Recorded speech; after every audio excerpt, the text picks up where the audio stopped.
agradeço a todos os debatedores. E agora a gente vai para a parte dos debates. Vamos abrir os debates.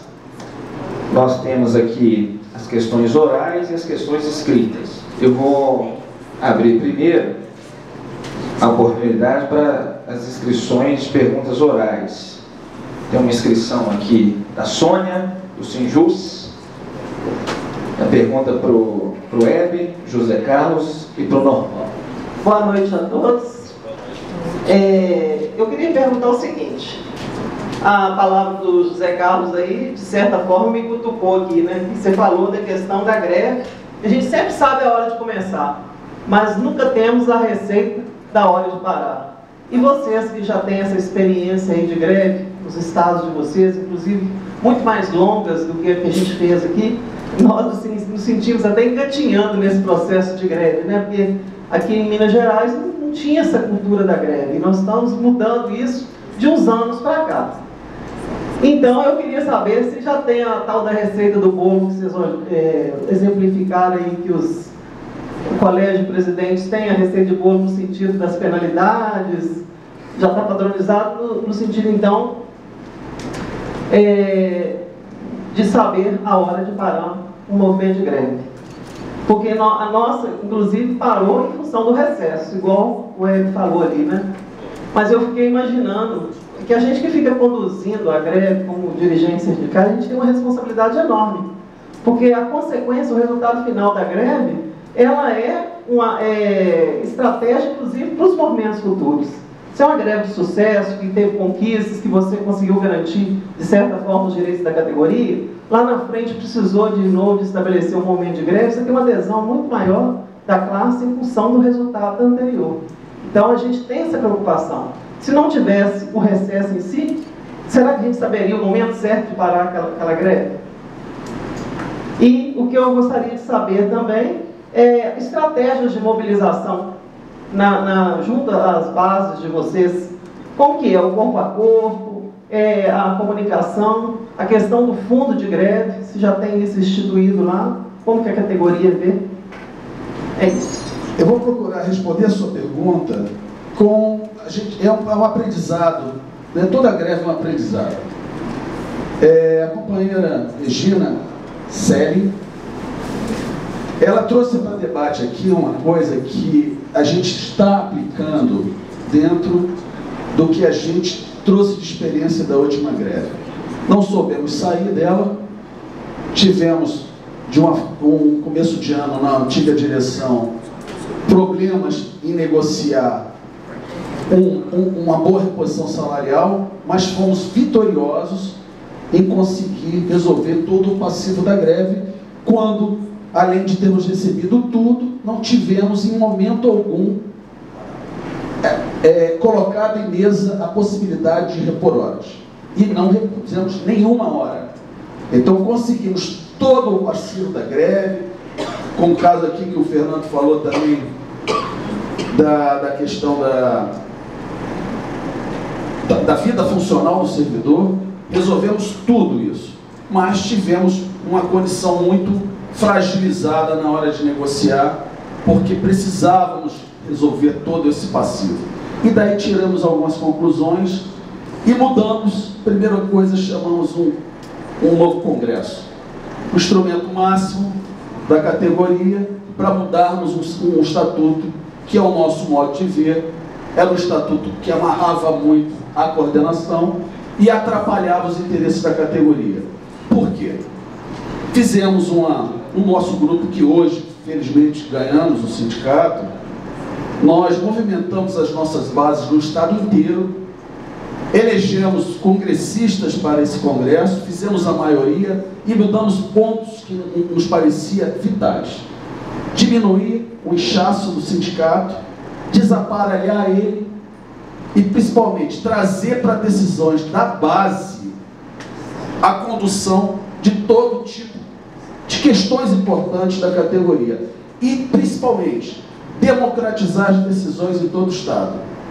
Hoje, sou obrigado, a coordenação tem que dar o sangue, mas estamos rodando agora com a pauta da nossa campanha salarial em todos os municípios para discutir na base se é exatamente aquilo e ouvindo mais sugestões importantes, e estão vindo contribuições maiores para que a gente possa debater. E aí entra no caso que a Regina comentou. Já estamos fazendo a negociação prévia.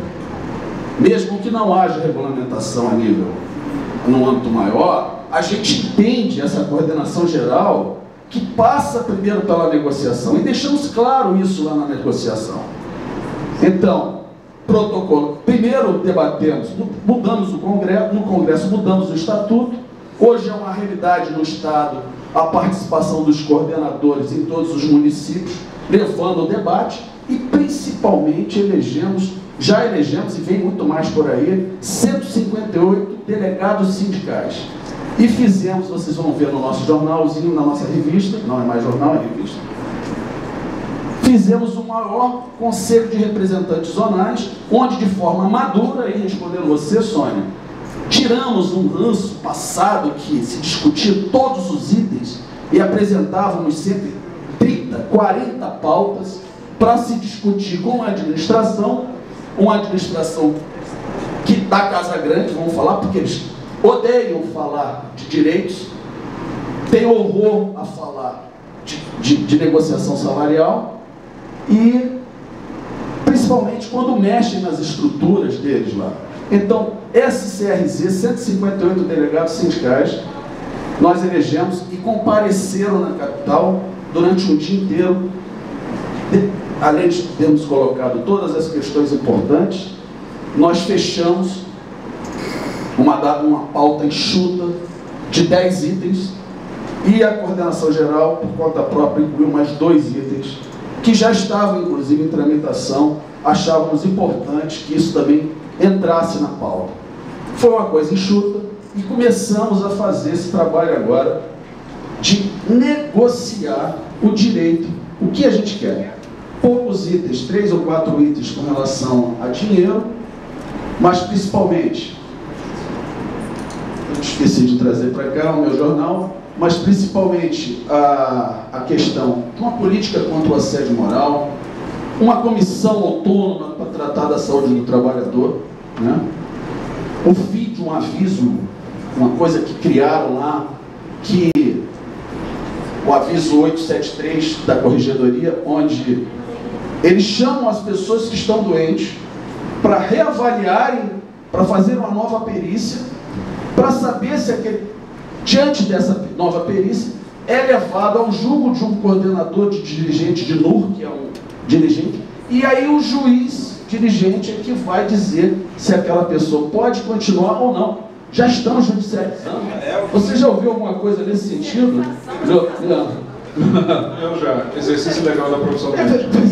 Quer dizer, estamos negociando isso, queremos o fim desse aviso antes que isso se torne uma coisa absurda. Então, são questões importantes que têm que estar na pauta de negociação da gente, porque não é só salário que eu quero, né? Da estratégia.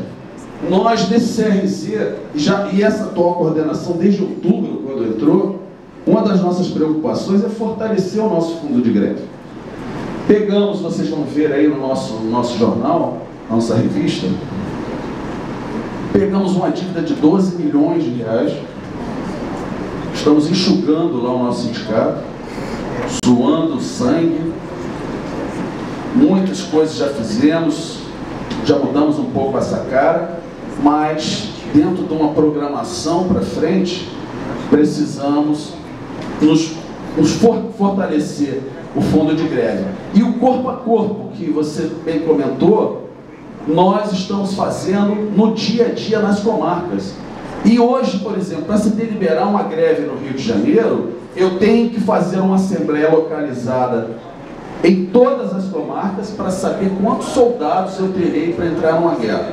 Porque aí você tem a realidade do perfil geral do Estado. Não dá para que a gente entre, como antigamente era, chamávamos assembleias na capital e tentávamos trazer os companheiros do interior, nunca se reproduzia a maioria, 100 mil e poucas pessoas no universo de 17 mil, é muito pouca representatividade. Então, aí depois você deflagra uma greve e as pessoas ficam sobre aquele comando, sujeitas a um delegado sindical que não é muito atuante, sujeito a algumas falhas, que todos nós somos falíveis, né? A própria coordenação, mas hoje não. Hoje a categoria tem que mobilizar a categoria na base. Eu digo sempre de baixo para cima. A coordenação ela é um instrumento da categoria para se defender. A gente dá um andamento. E outra coisa, só para aproveitando, vou concluir. Outra coisa, a negociação passa, mas eu acho que a questão política é importante, sabe, Regina? Você também comentou alguma coisa sobre isso? A negociação política, nós precisamos mudar essa lógica de que o funcionário público, ele é uma pessoa que não tem seus representantes. Quem são os nossos negociadores? Quem é que a gente quer que negocie pela gente? Nós precisamos construir as nossas bases legislativas nas câmaras, nas assembleias estaduais e principalmente no Congresso. O servidor público, o funcionário público tem que colocar isso, temos que colocar nós lá em cima no poder, né? Nós estamos fazendo agora estrategicamente, só para concluir, agora falando da estratégia, corpo a corpo, nós estamos defendendo todos os nossos servidores, serventuários do interior, que tenham interesse em disputar uma vereança, nós vamos apoiar. Porque ninguém elege deputado estadual só com voto de categoria, não. Nós precisamos do voto dele lá no município também. Depois vamos ver dentro do universo dos nossos servidores, nossos serventuários, que possivelmente já estejam como vereadores, eles exercendo seus mandatos, quem é o melhor para a gente defender, para botar numa assembleia, ou talvez para defender também um para o Congresso. E se a gente faz isso a nível nacional, daqui a pouco nós teremos representantes, poderemos começar uma campanha tendo representantes de todos os estados, do judiciário, lá no Congresso Nacional, e temos também nossos representantes nos estados. Estou jogando também essa dinâmica, porque eu acho importante a gente fazer esse debate, porque isso é muito complicado mesmo, viu, Cristiano? É complicado, o judiciário, ele é bem patrão mesmo, né? Patrão? Ok, gente, colocando até um pouco da sua mente da nossa experiência lá, mas que de certa forma comunga com outras experiências. A questão da greve, né, quer dizer, entrar na greve a gente tem que ter esgotado todas as possibilidades de negociação. E nem sempre essa negociação é aberta, quer dizer, no caso dos tribunais, tem tribunais aí que fecham as portas, o administrador que lá está, fecha as portas para a entidade, para os trabalhadores, enfim. Agora nós chegamos até já pedir audiência pública, para ver se ele ia atender, já que não atende a entidade, atende os sindicalistas, então que atenda no auditório todos os trabalhadores, para ver, mas nem assim aconteceu. Então, iam entrar na greve, quer dizer, as motivações são tantas e tendo esgotado esses canais, essas possibilidades. Agora, o sair da greve, que foi a sua pergunta diretamente, lá em Goiás, por exemplo, a multa que se atribuía aos sindicatos, era um motivo para se... Como que multa diariamente uma entidade, 50 mil reais por dia, se ela não tem esse valor? Então, era um motivo para se retornar para a greve. As ameaças, nesse caso nosso recente, a desembargadora ameaçou, foi um dos motivos para nós retornarmos. As conquistas, que quase nunca vêm, mas se vierem, é motivo para a gente voltar a recuar. E o retorno dos próprios trabalhadores que vão ali, depois de alguns dias, alguns já começam a querer retornar, eu estou cansado de fazer greve, eu quero voltar a trabalhar, o trabalho é bom. Então tudo isso é motivo para a gente, infelizmente, retornar de uma greve. A questão da mobilização, quer dizer, é mostrar para as pessoas, e a gente sempre elege os pontos que são comuns do interesse de todos. Porque você especifica por categorias de cargo, ali já é motivo para ter discórdia, aquela coisa toda. Então a gente elege os pontos que são comuns a todos, e isso acaba atraindo as pessoas e mostrando que a participação dele é importante para o sucesso dessa busca. E o fundo de greve, a gente nem pensa nisso, ainda mais depois dessa decisão aqui, que cita, se tiver o fundo de greve, Quer dizer, a não existência do fundo de greve é motivo para que não haja o corte de ponto. Em se tendo o fundo de greve, nós nunca certamente pensaremos em constituir um fundo de greve para evitar até que isso, ao pé da letra, eles passem a adotar o corte de ponto. Não sei se eu coloquei uma pimenta um pouco mais exagerada no debate, em que eu sustentei a ilegitimidade de qualquer entidade sindical para pagar qualquer multa decorrente de dias de greve. Porque se a greve é do movimento dos trabalhadores, a entidade, que é uma pessoa autônoma em relação aos trabalhadores, independente, não pode ser responsabilizada por atos de terceiros. Então a greve, quando acaba tendo efetivamente um comando de greve e não tendo essa simbiose sindicato e comando de greve, então se o comando de greve assume, acompanha, senta, negocia, não pode o sindicato ser multado. O sindicato ele é o coordenador da defesa dos direitos dos trabalhadores. Quem é que determina a greve são os trabalhadores. Que a multa seja direcionada aos trabalhadores.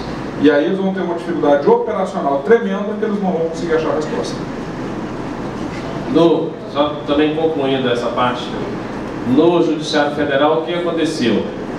Primeiro, de fato, realmente, o início da greve, a gente tem um marco e consegue mobilizar os colegas, vai ali. E na Justiça Federal, principalmente, o que você perguntou, como fazer para o colega entrar em greve? Na Justiça Federal, foi um fato inédito, da mesma forma aqui dos colegas do Sinjus,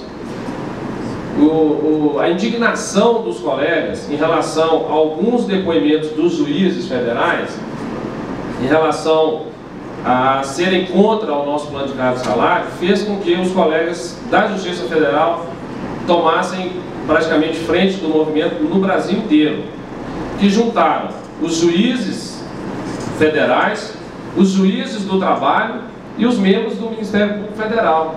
Formaram uma frente associativa para combater o plano de cargos e salário dos servidores, entre outras coisas. Também essa questão do pacote de maldades, no Judiciário Federal nós temos o COLEPRECOR, que é o Colégio de Presidentes e Corregedores dos Tribunais do Trabalho, e o Colégio de Presidentes e Corregedores dos TRS, nessa mesma linha dos presidentes do Tribunal de Justiça. E para encerrar a greve?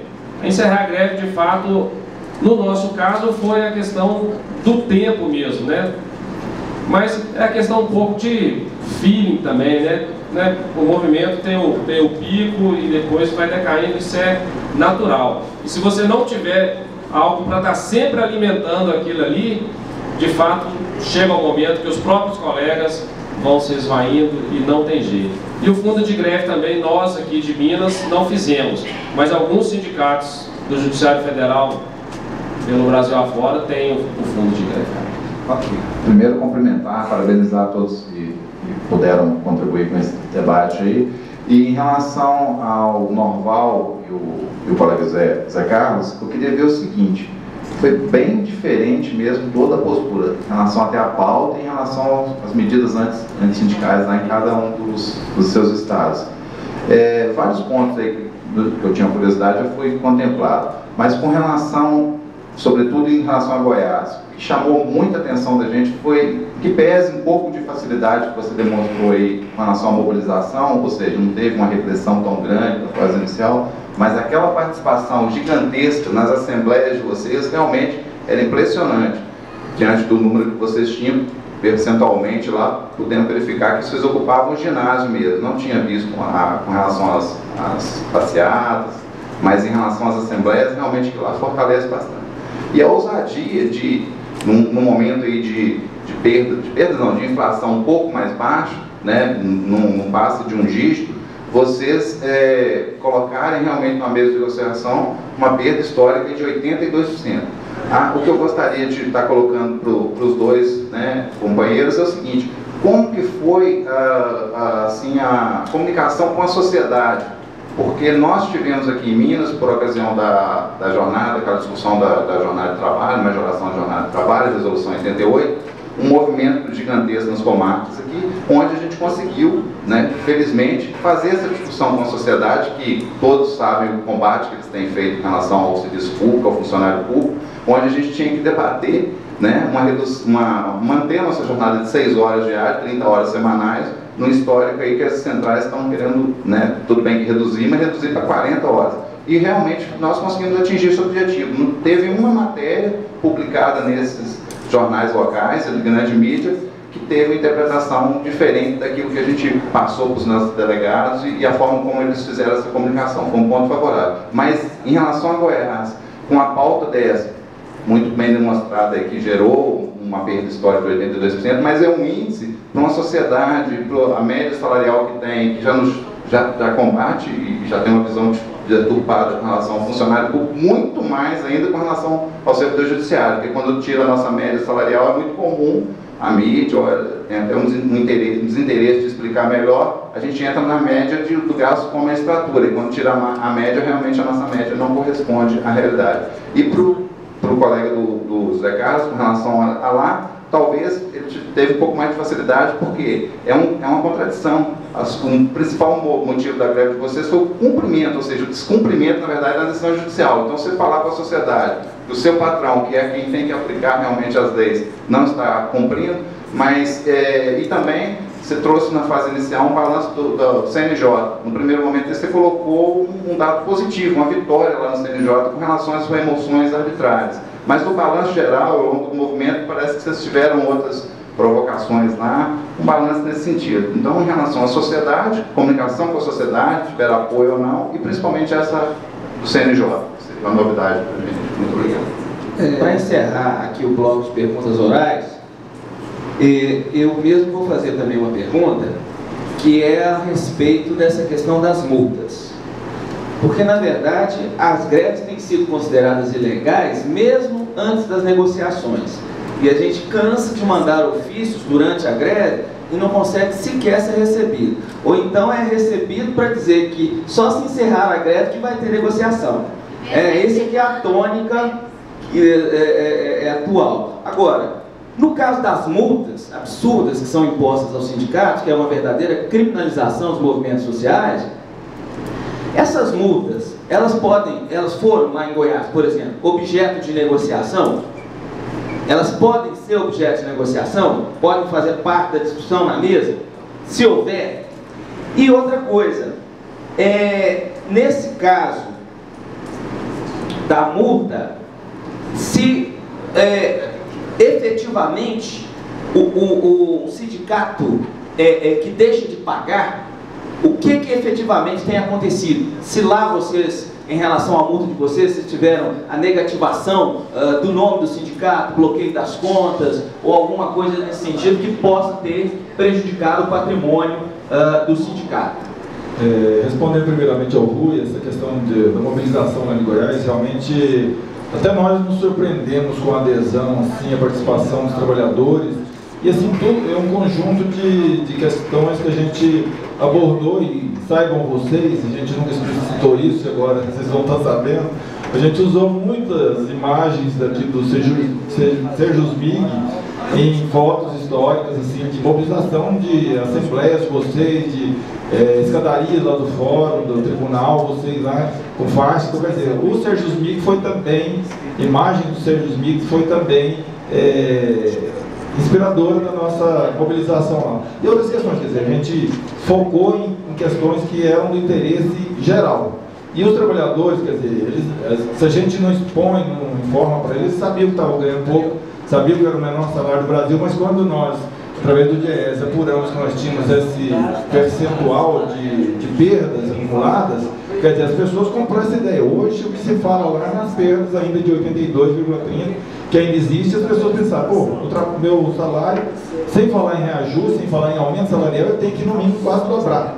Então, quer dizer, e quando a gente colocava que o salário do Judiciário de Goiás era o menor do país, e ainda quer dizer, as pessoas se indignaram. Então, quer dizer, essa indignação, inclusive os que fizeram concurso recente, estavam no estado probatório, entraram sabendo o edital do valor, essa coisa toda, comprou essa ideia de que nós merecemos, que o Tribunal de Justiça tem condições de nos repor essas perdas, que o Tribunal de Justiça é o que mais arrecada em termos de custos judiciais, o fundo está lá derramando milhões de reais e nada pode ser usado em benefício dos servidores, nem esses auxílios que todos os estados pagam, o Goiás não tem. Então, quer dizer, essas coisas todas a gente foi massificando nos trabalhadores e acabou gerando toda aquela... Mas nós também nos surpreendemos com a adesão, que depois acabou se frustrando ao final, porque não tivemos nenhum benefício dos 3 listados e da luta reposto, mas assim, a gente entende que foi importante politicamente nesse sentido.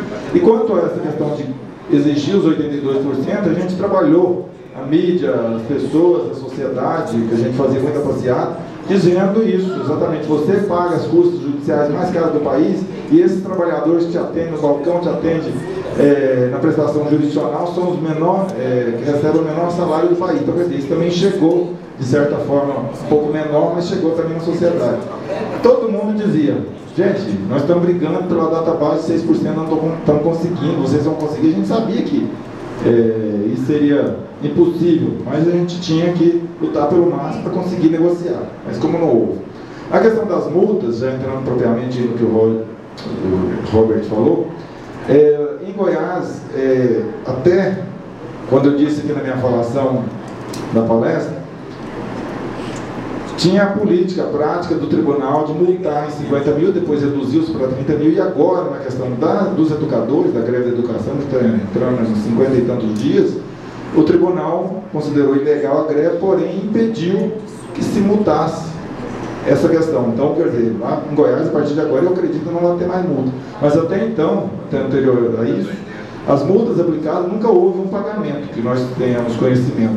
Ou porque o sindicato convocava uma assembleia, o presidente sumia, porque até então só se citava, intimava dessa decisão o presidente, ele sumia, deixava ali alguém que não tinha legitimidade para receber esse mandato, e aí isso protelava um pouquinho até a Assembleia decidir. E aí os trabalhadores entendiam que não tinha como pagar isso, voltaram. Mas aí agora a gente entende que a partir de agora não vai ter mais essa questão, porque o tribunal inovou nisso para os educadores e a gente entende que não vai mais. Mas não temos conhecimento de ninguém que tenha pago efetivamente multa nenhuma. Bem, nós tivemos muito problema lá no Rio com relação à comunicação com a sociedade. Tivemos bloqueado todos os acessos à mídia pelo nosso adversário, que era muito poderoso. Ele tinha realmente na manga essa condição que nos surpreendeu bastante, porque mandávamos todos os dias material, matéria, fotos, né, toda a discussão que a gente fazia, a própria condição dele, ele tratava a questão de uma forma pessoal, quando ele falava que só negociaria com a gente se a gente saísse do movimento. E isso todo mundo todas as pessoas, comissão parlamentar, suprapartidária, presidente da LERJ, inclusive da base governista, procuramos todos, qualquer interlocutor era bem-vindo na condição de tentar tirar da cabeça dele essa questão personalíssima, porque a gente estava tratando de uma matéria, de uma questão de direito. Afinal de contas, era uma decisão judicial transitada em julgado, 23 anos, uma demanda, e que nós precisávamos de uma solução negociada, e aquela situação era uma situação muito pessoal dele, mas o inimigo era muito poderoso, né, com relação a essa questão de mídia. E com relação à população, fizemos cartas abertas, distribuímos onde podíamos, chegamos até a divulgar, a comprar um espaço na mídia escrita para divulgar uma carta à população, mas isso vai encarecendo muito o movimento. E quando eu falei aqui do nosso fundo de greve, que hoje a gente desde outubro, desde quando entrou, apesar de todos os problemas financeiros que encontramos, nós começamos a colocar nesse fundo de greve valores percentuais da nossa arrecadação para... A gente não pensa, viu, aqui, eu não sei quem falou, não me lembro, de pagar os dias parados. A pessoa está parada e você cobrir aquele dia do servidor, mas a gente se preocupa muito na manutenção do movimento. Como a gente, estrategicamente, pode tocar um movimento de greve sem estrutura financeira, né? Nós precisamos de dinheiro, sim, para botar o nosso bloco na rua, porque senão a gente não vai fazer barulho, a gente não vai fazer todos esses instrumentos, veicular mídia escrita ou na televisão, isso é uma coisa caríssima. Então a gente precisa estar estruturado nesse sentido.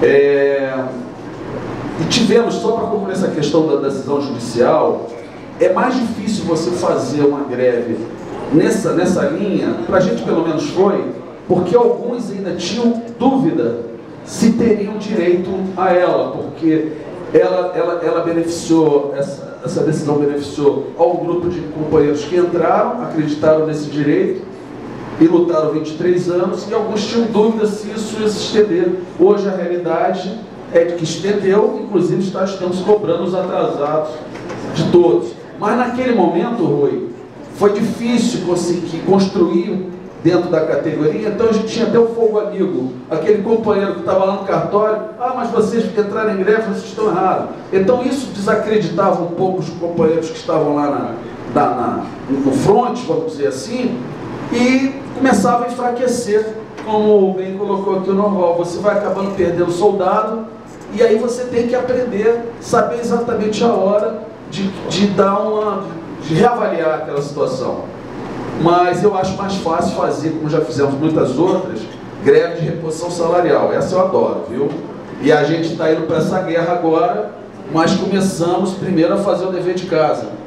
Estamos trabalhando toda a negociação, documentamos toda ela, estamos trabalhando inclusive com os outros institutos, né, debatendo com a OAB essa questão também de alguns direitos, além discutindo a questão do mínimo inflacionário, o artigo 37 da Constituição, que é a reposição das perdas. Nós não podemos falar em percentuais menores do que esse, né? Quando eles falam, por exemplo, que não tem dinheiro para pagar, eu não quero nem saber. Como vai ser feito isso, eu não sei. E outro ano, esse ano, por exemplo, nós temos um ano de promoções e progressões. Avalie você que tem na minha categoria 17 mil pessoas na ativa, um pouquinho até mais, 17 e pouco, e tem gente lá que há 11 anos não é promovido. E eu tenho direito a 75% da categoria de promoção. Eles falam, já vieram com essa notícia, que inclusive já estão botando lenha na fogueira, porque estão avaliando o seguinte, ou faz uma coisa ou faz outra. Bem, nós estamos negociando, nosso trabalho é esse, a nossa pauta, já começamos a construir alguns direitos, isso é muito bom, né? Mas na questão salarial dessas duas coisas que bate realmente no orçamento, e já estão sinalizando a possibilidade de não atender ambas, ou de virem com percentuais rebaixados. Vamos para a guerra. Mas a gente, para entrar nessa guerra, eu tenho certeza que agora, viu, Sônia, até aproveitando a deixa, a gente vai vir com mais força, porque temos muito mais condição agora, porque isso lida diretamente com o direito do cara. Eu tenho direito a pelo menos 6,5% de dinheiro. E eu sei que eu vou ser promovido, porque eu estou lá na lista de atividade. Então ele perde mais 5%, 6%. Então quando ele vê, a gente já está falando em 13%. Isso vai fazer diferença lá no contra-cheque dele. E ele vai querer, pelo menos, arriscar descer uma semanazinha, viu, Normal? Para encher o ginásio, ou talvez até uma coisa maior, para a gente correr atrás da greve. Quanto a Robert, a sua multa, já fomos multados numa ocasião, não houve desdobramento disso, não foi uma greve que eu estava na frente do sindicato, mas era nessa ocasião um delegado sindical. Mas eu lhe digo o seguinte, Robert, você fez uma pergunta bem objetiva, eu vou responder. Nunca vai entrar na negociação de pauta essa questão da multa. Acho que é errado, porque trata-se de uma questão jurídica, eu concordo aqui com o doutor. Nunca deverá atrapalhar a pauta a questão do sindicato ser multado ou não. E como passa a ser uma moeda de troca, isso não é importante. O sindicato, se tiver que lutar, vai lutar nos tribunais a respeito dessa situação, mas a categoria não deve ser penalizada na negociação se o tribunal, se vier uma penalização de multa, ok? Regina, é o seguinte, qual seria, essa é uma pergunta do Carolino, lá do Espírito Santo, e em seguida tem outro do Espírito Santo, que é do Carlos Tadeu. A pergunta do Carolino é o seguinte: qual a alternativa para os sindicatos da justiça diante do movimento de greve? Quer dizer, fora a greve, o que é possível ser feito? E essa questão de regulamentar o direito coletivo de negociação e de regulamentar a lei de greve. O Poder Judiciário tem muitos poderes e todos sabemos que o excesso de poder gera abusos.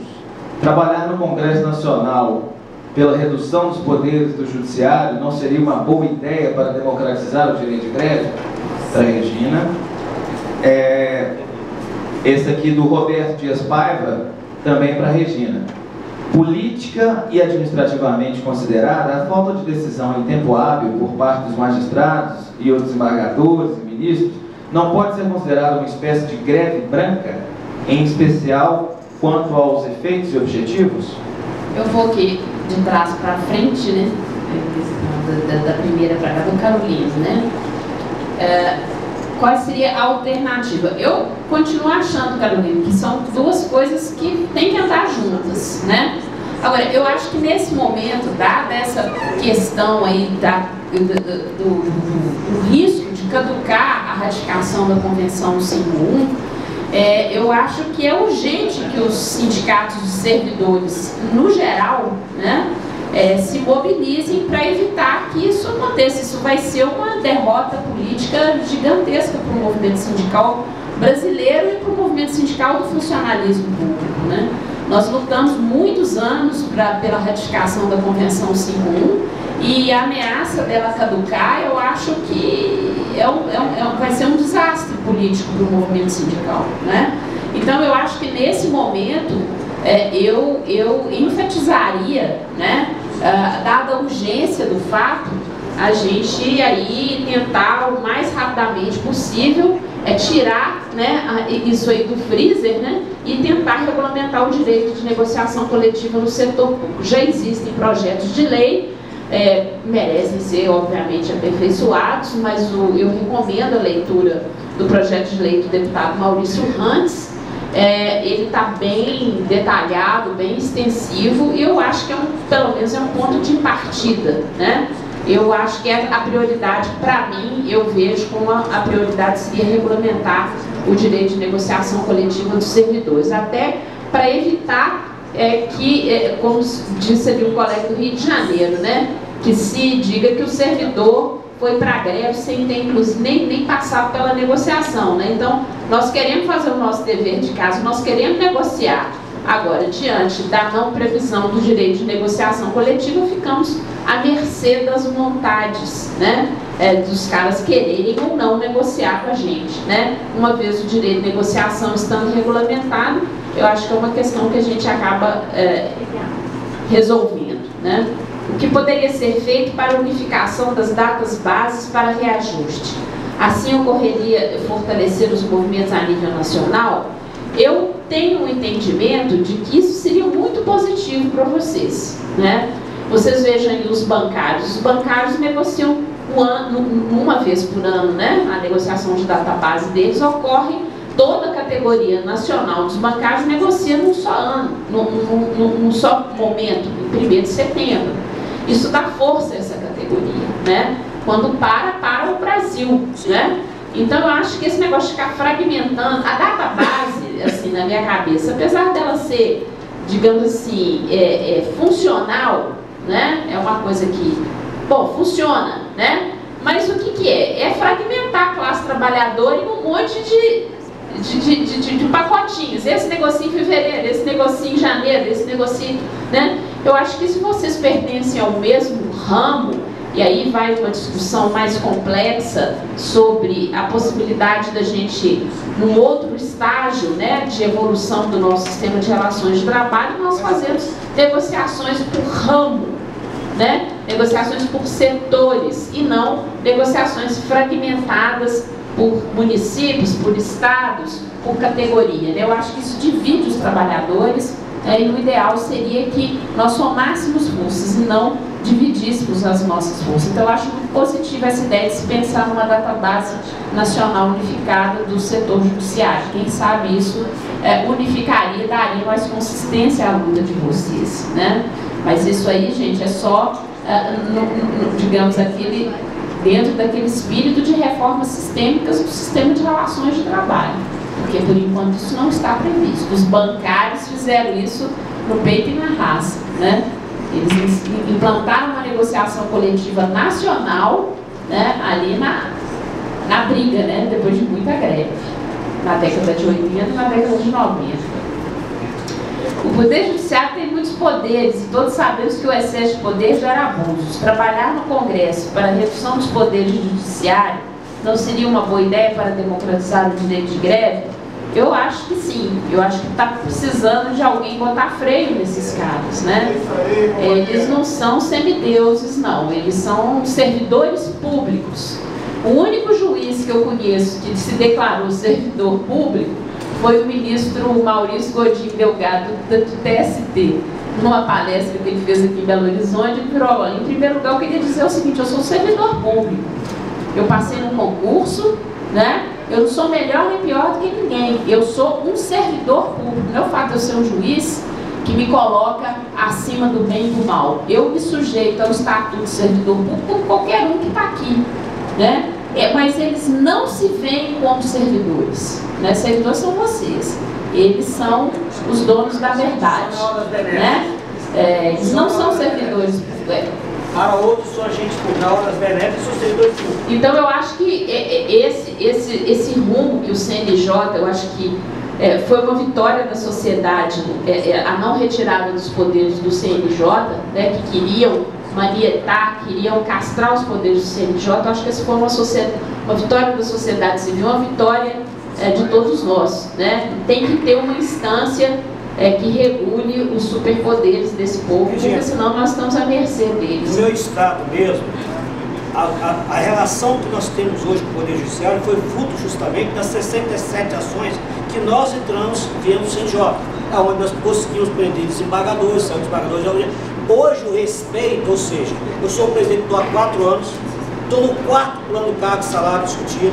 O ano passado nós discutimos, fizemos reunião do planejamento estratégico da nossa entidade, com os delegados sindicais. Dos 15 pontos apresentados, nós conseguimos os 15 pontos, estão indo novamente. Então, esse respeito só foi quando a gente conseguiu tirar deles aquelas carro oficial. Hoje em dia, nós sentamos na mesa para elaborar o planejamento, o orçamento do Estado. Tudo deles passa pelo nosso crivo. E nisso aí vocês têm o apoio da sociedade, né, porque gente? Nós viemos nisso aí vocês têm o apoio da sociedade. Em procedimentos que nós viemos para o CNJ trazer. Pois é, eu acho que aí como que você chama a sociedade civil para apoiar a mobilização dos servidores do judiciário? Em ações como essa, né? Acho que vocês têm que colocar o lado da sociedade dizendo o seguinte: nós, servidores do judiciário, não somos coniventes com esse mundo de regalias, né, desses semideuses. Nós estamos ao lado da sociedade, né? Nós não queremos esse mundo de regalias. Eu acho que essa é uma forma muito interessante de vocês estreitarem, né, os laços de vocês com a sociedade e romperem a visão que a mídia cria sobre vocês, que vocês são um bando de marajás, né, que não fazem nada e que estão ali num empreguinho bacana, à toa, e que não fazem nada, né? Eu acho que é uma forma de chamar a sociedade para brigar junto com vocês. Política e administrativamente, considerada a falta de decisão em tempo hábil por parte dos magistrados e ou desembargadores e ministros, não pode ser considerada uma espécie de greve branca, em especial quanto aos efeitos e objetivos. Eu não entendi muito bem. O que é greve branca? Greve branca deles? Efeito de gaveta. Enrola, não decide. 180 mil para uma liminar, 360 para outra, 90 para outra. Eu não entenderia como uma greve branca. Eu acho que quem tem poder faz o que quer com ele, né? Então, se está na minha mão a última palavra sobre um processo e aquilo envolve interesses os mais variados, é óbvio que eu vou tentar saber a que hora que eu vou decidir para que aqui aquela decisão reverta de maneira mais favorável para mim, né? Eu acho que greve, eu penso o seguinte, Roberto, que greve é uma coisa muito bonita para a gente torná-la uma pataquada dessa que você falou, tá? A greve é um instrumento de luta da classe trabalhadora e não um ardil na mão de interesses pouco defensáveis de meia dúzia de magistrados, né? Eu acho que greve é direito, é um instrumento de mobilização, de luta da classe trabalhadora no mundo inteiro.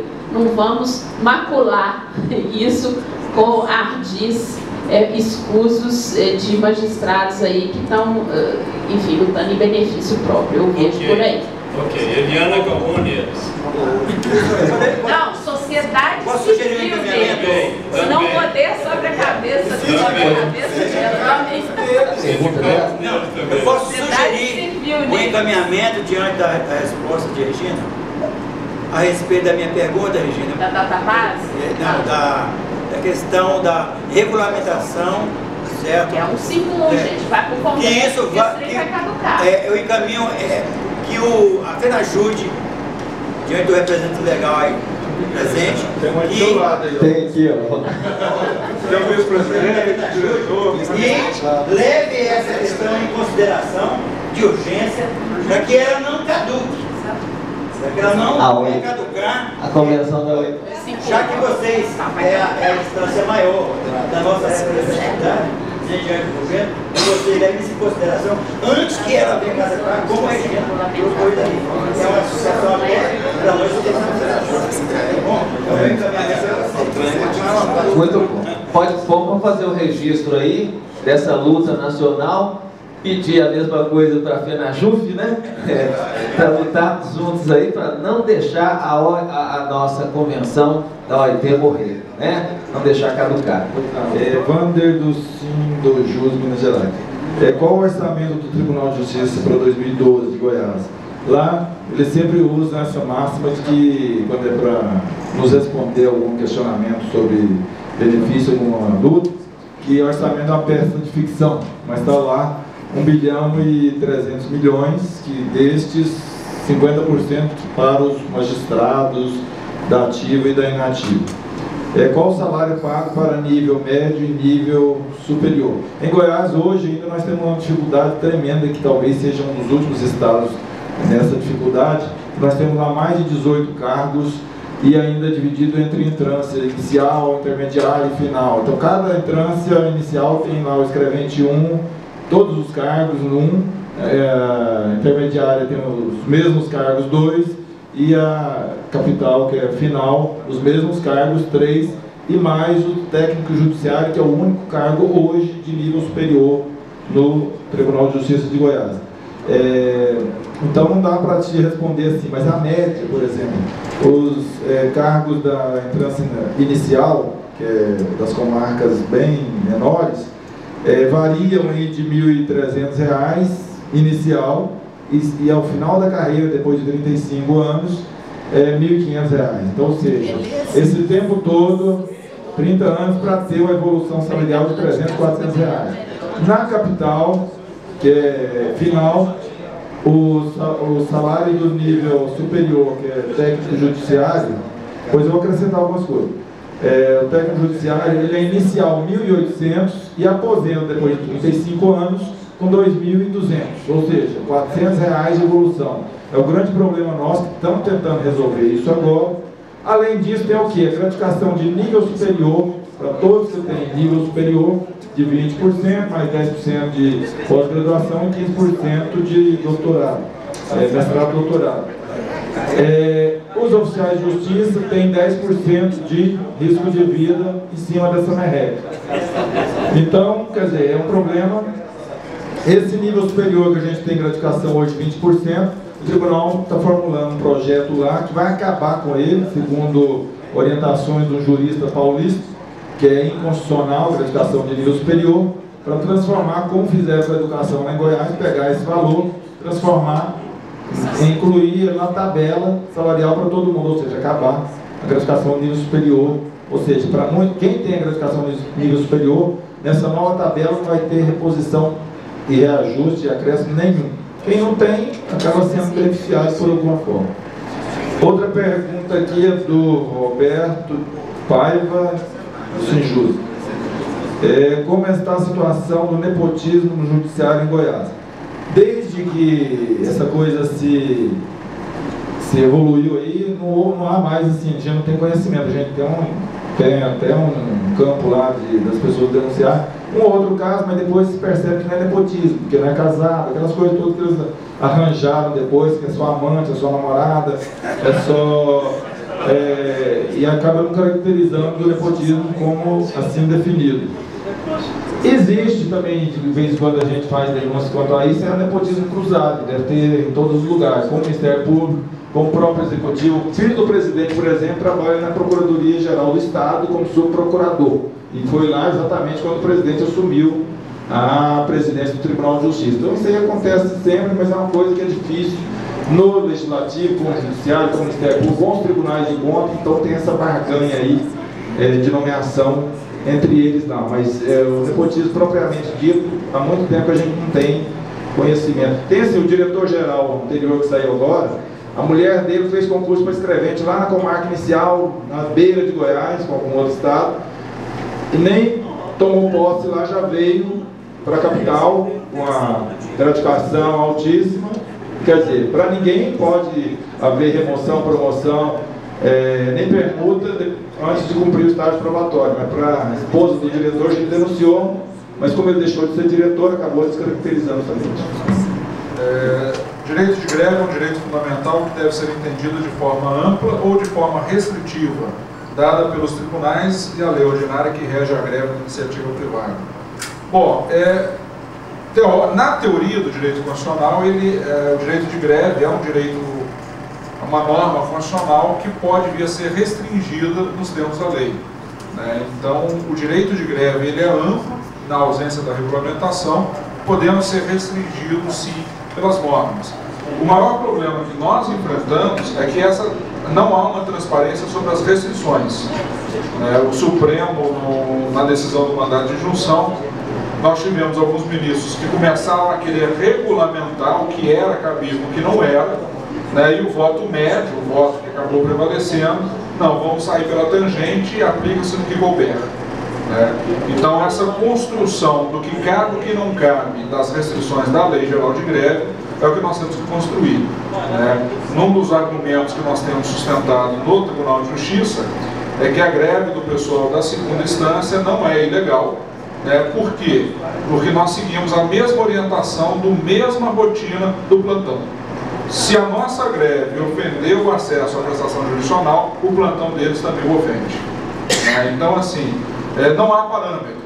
Então, dentro da necessidade do parâmetro, nós temos que construir.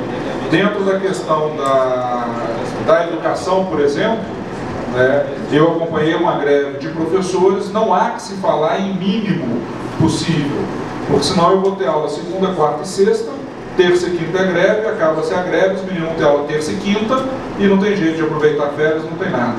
Então, a educação eu sustento que não há como se manter mínimo. Ou tem, ou não tem aula.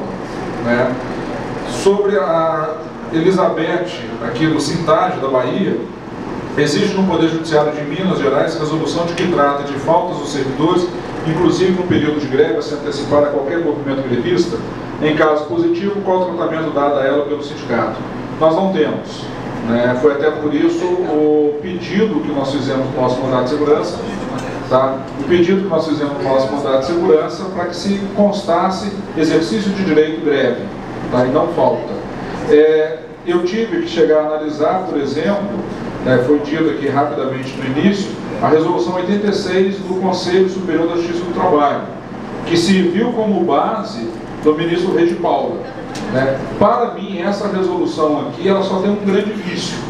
Foi feito por juízes acostumados a analisar relação de emprego, não relação estatutária. Então, se ela vale para dentro da Justiça do Trabalho, eu iria questioná-la judicialmente. Na Bahia, ela foi editada exclusivamente pelo Tribunal de Justiça da Bahia. E ela já prevê o corte dos dias parados e, inclusive, a anotação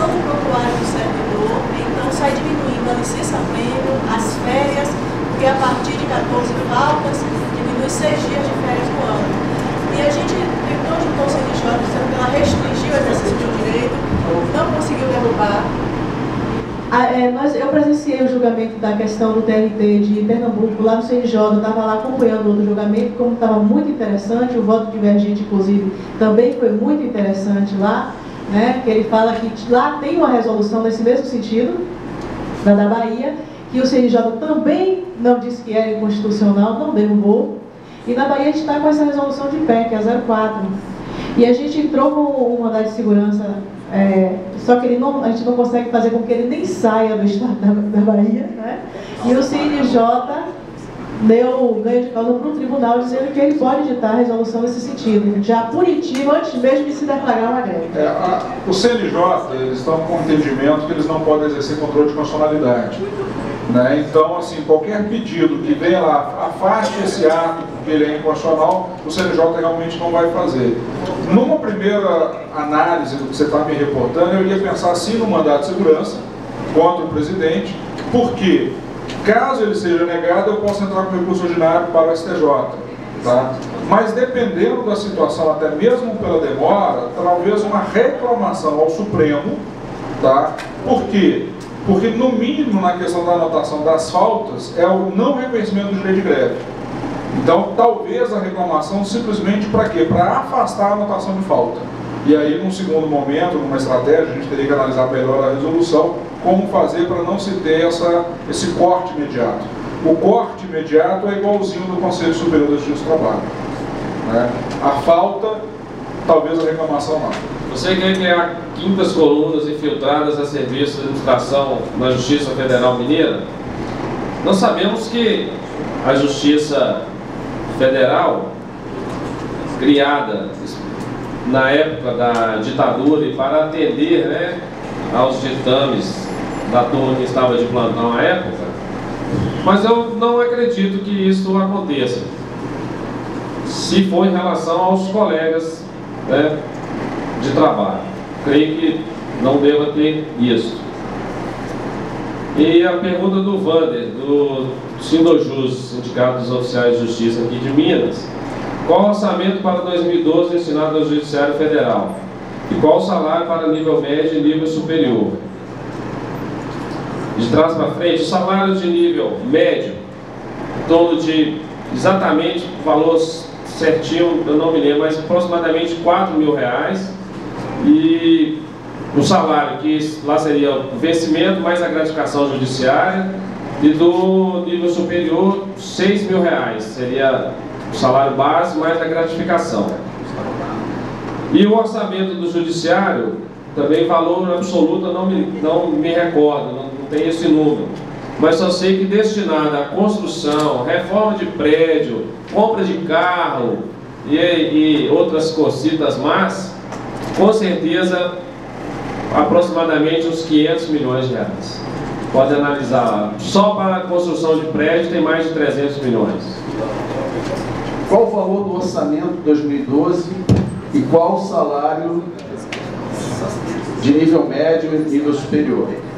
Essa aqui está fácil, uma colinha simples. Na nossa revista tem até um comparativo aí na nossa campanha salarial.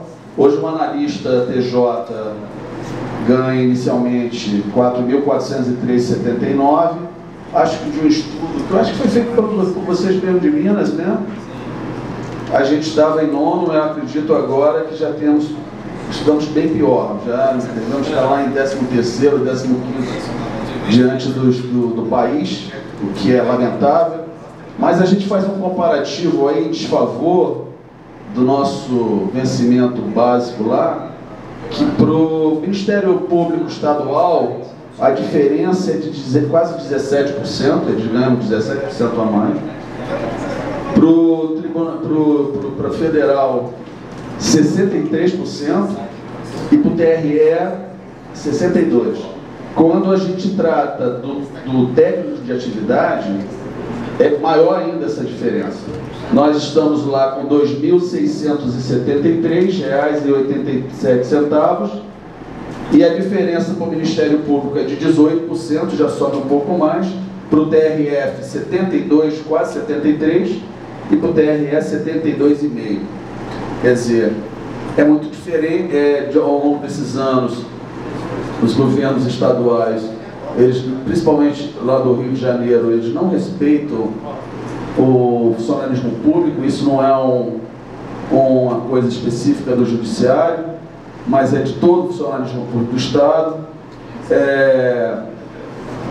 A precarização também com relação à falta de valorização, e a gente vê nitidamente ao longo desses governos.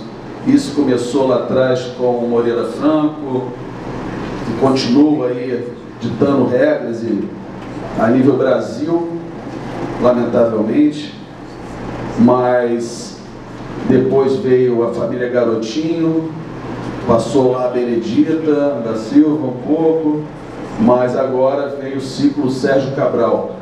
E ele também pergunta aqui com relação ao nosso orçamento. Wander, é você, né? Ok.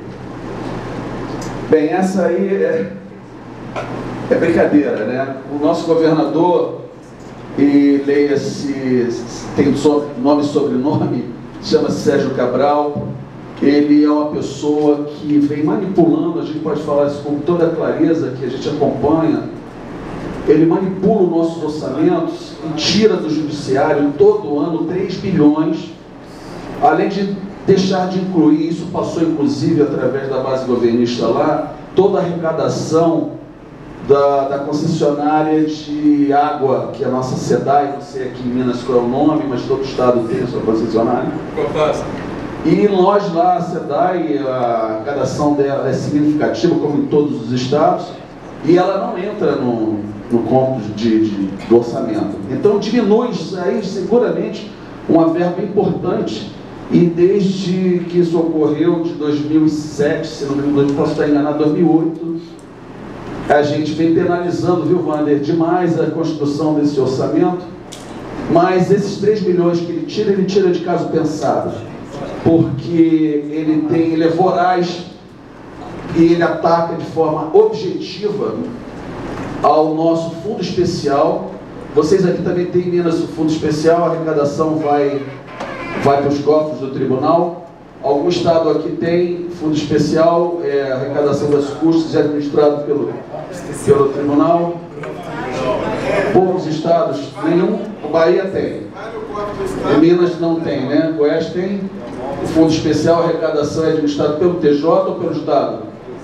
É Caixa Única, isso que eu estou perguntando, pelo TJ. Tá. O governador, todos sabem que geralmente é uma regra geral, esse dinheiro ele não serve para pessoal, ele não pode ser usado para pessoal, é proibido. E o nosso governador, ele aprendeu uma receita de bolo que também tem... Não, mas é para vocês saberem, e para isso nunca acontecer aqui. Quando os poderes são muito próximos, e a gente está falando de presidente de tribunal e governador, isso é muito ruim, porque eles manipulam as coisas de uma forma muito clara, e a gente não precisa ser nenhum expert para ver as coisas. E lá aconteceu que o antigo presidente, esse poderoso, que era muito amigo dele, criaram o seguinte: vamos fazer o seguinte, vamos inventar um convênio. O Estado precisa de alguma coisa, solicita verbas do tribunal, e o tribunal concede, vamos construir 2 casas de detenção para o Estado. Vamos comprar carros novos para transportar presos para as audiências, para o DESIP, no nosso caso lá. Vamos ajudar na construção da cidade da polícia, que é o novo ML, etc. Vamos ajudar o presídio. Eles mandam esse dinheiro a nível de convênio e repassam depois a nível de crédito suplementar. E nunca vem para o trabalhador. Então, despesas extraordinárias, que é o famoso DEA que vocês têm aqui. Então ocorreu o que aconteceu recentemente, que vocês viram na mídia, salários de exercícios anteriores de magistrados, diferenças salariais, de casos de 600 mil reais ao mês. Isso em 2010 é porque só saiu de 2011. Foram 251 milhões de crédito suplementar para os desembargadores e magistrados, vendas de licenças prêmios e férias não gozadas, uma coisa que só eles no estado do Rio têm direito, porque eles mudaram a LOMAN deles e foi aprovado com o consentimento do governador Sérgio Cabral, entendeu? E só ele, inclusive, está sendo questionado a pedido nosso pelo Ministério Público, a inconstitucionalidade desse artigo, como só um ente, só uma instituição, só os magistrados podem ter direito a vender licenças prévias e férias não gozadas. Ainda tem direito, os caras já estão vendendo. Isso ainda vem a nível de crédito experimentar por convênios, sabe lá de que forma. E usam o dinheiro da onde? Do fundo especial, que é bilionário. Seguramente é bilionário esse fundo, viu, André? É muito dinheiro que tem lá. Mas nós defendemos que não deve ser mexido, porque esse é o custeio para melhorar as melhores condições, melhores fóruns, ergonometria do trabalhador, para poder trabalhar, melhores condições melhores, valorização, né? Então a gente tem uma preocupação. E eu vou te dar os números. 3 bilhões ao ano. Ano passado eles reduziram em 170 milhões o nosso direito de repasse. Esse ano pode chegar a 199 milhões, quer dizer, quase 200 milhões. E nossa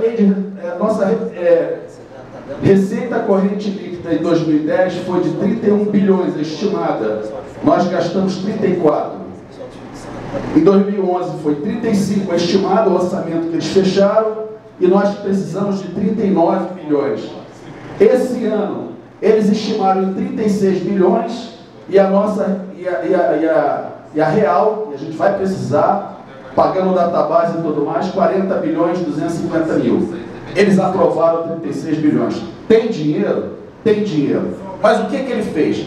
Aprovou 36 bilhões e agora o presidente, comecei a minha falação lá atrás dizendo que o meu presidente estava de joelho, de pires na mão, porque não souberam fazer o trabalho. Nós, desde o ano passado, na comissão estratégica, que estamos trabalhando, o Rio de Janeiro está funcionando o planejamento estratégico, nós apresentamos nossas emendas, colocamos todas as emendas lá, database, reposição, com aumento de arrecadação, botamos também os que não nos deram no ano passado, promoções e progressões. Nossas emendas passaram em todas as comissões, na especial, primeira votação na Assembleia, quando foi para a segunda votação, ao apagar das luzes, véspera do recesso forense, véspera do recesso parlamentar, 6h30 da tarde, entra a LOA, que é a Lei Orçamentária Anual, para a segunda votação, com a base governista em peso, tiraram todas as emendas, as nossas e a da magistratura. Agora eles estão vindo correr atrás da gente. O que vamos fazer? Eu falei, legal, eu estou cobrando de vocês há pelo menos uns 3 meses. Eu fui a todas as comissões, eu não vi um representante do judiciário, nenhum juiz, nem técnico acompanhar as autoridades. Quer dizer, eles tomaram uma pernada nas costas, tomaram uma bolada nas costas, porque acreditavam que tudo que eles tinham encaminhado iria passar facilmente. O governador simplesmente ignorou tudo, as nossas e as dele. Agora, o governador voraz novamente no orçamento lá, para tirar algum dinheiro do fundo especial, do dinheiro que é nosso. A arrecadação está lá, as verbas estão lá. Passou, inclusive, o valor estimado. Nós agora estamos com orçamento reduzido, rebaixado, sem condições nenhuma. Agora respondo ao companheiro que falou mais cedo aí. Começamos a negociação. Sabemos que tem dinheiro. Se virar por crédito suplementar, não me importa. Se vai sair dos cofres do Estado, não tão pouco. Se vier do fundo especial, também que venha. Agora, nós não podemos abrir mão da nossa database, não podemos abrir mão das nossas promoções e progressões. Então, vamos lutar, a categoria está sabendo aí. E, para concluir, desculpa, eu me empolgo, mas ele me pergunta aqui, só para fechar, já falei tão mal dele, eu acho que sobre ele eu não vou falar. O Roberto Dias Paiva, quem é? Ok, Roberto, me pergunta, o que é que eu acho? Sérgio Cabral Filho e Aécio Neves, em sua avaliação, qual é a deles? Bem, eu já disse tudo, quase tudo que eu acho do Cabral. Acho que é um homem de mídia, né? Trabalha a mídia como quem governa realmente aquele estado é o vice-governador, Pezão, parte administrativa funcional. Ele é um homem que só aparece nas horas. O que aconteceu agora no Rio de Janeiro, ninguém viu o Sérgio Cabral. Quem viu o Sérgio Cabral agora nessas denúncias da semana passada do Fantástico? Alguém viu ele na mídia, na televisão? O homem foge nessas horas agora. Aparece lá, a invasão lá do Morro do Alemão. Porra, uma coisa cinematográfica, o cara tá à frente, ele bate palma lá falou em Olimpíada e Copa do Mundo, ele aparece nas melhores revistas e nas melhores canais. A questão é dominar pelo quarto poder. Pelo quarto poder, pela notícia. Se o Aécio, eu vou deixar para vocês fazerem a avaliação. É a mesma coisa. É a mesma coisa. Ele domina os jornais. Eu não fico assim delicado com o povo mineiro, mas a gente acompanha ele aí. Ele mora no Rio, inclusive, ele anda muito de... Agora está com motorista, porque ele bebe, ele não pode dirigir. Lá não tem acordo para não ser pego em blitz, é só em Minas Gerais. Quem chega lá é bom não beber, porque cai mesmo. Lá também para desembargador não tem show, não. Também não tem acordo, não. Gente, muito agradecido a todos aqui. Então, em nome da diretoria colegiada do Sinjus, quero agradecer a todos que participaram desse 22º Sinjus Debate, especialmente aqui os debatedores que enriqueceram o nosso conhecimento a respeito desse tema tão importante que é a greve no serviço público, um tema tão polêmico, tanto é que estamos aqui até esse horário. E realmente, esse tema da greve eu comparo com a autotutela, é a legítima defesa. E o trabalhador que não é escravo, que não é servo, quer servir a população e quer que os dirigentes saibam cuidar das receitas que são do povo. Cuidar bem da receita que são do povo quer dizer valorizar também os trabalhadores que trabalham para o povo. Então, quem não sabe cuidar disso, vai enfrentar sempre a nossa oposição, porque nós não ficaremos calados diante da expropriação. Greve geral já, Robert! Sem dúvida, sempre que for necessário, e eu me orgulho muito dessa categoria nossa, essa categoria do judiciário, que tem sabido amadurecer e construir esses movimentos. Então, eu quero esclarecer aqui que esse debate de hoje vai estar disponibilizado em nossas mídias, para que todos possam ter acesso ao conteúdo de tudo que foi dito aqui. E eu quero, por fim, aproveitar para parabenizar os nossos organizadores do evento, em especial o diretor jurídico Wagner Ferreira, tá? Pela organização do evento, pela ideia, e a equipe dos funcionários do Sinjus, né? Pela organização desse evento também. Muito obrigado a todos e venham sempre a Minas Gerais. Que as nossas experiências trazidas aqui possam auxiliá-los de como fazer ou como não fazer, né? Porque às vezes também é errado.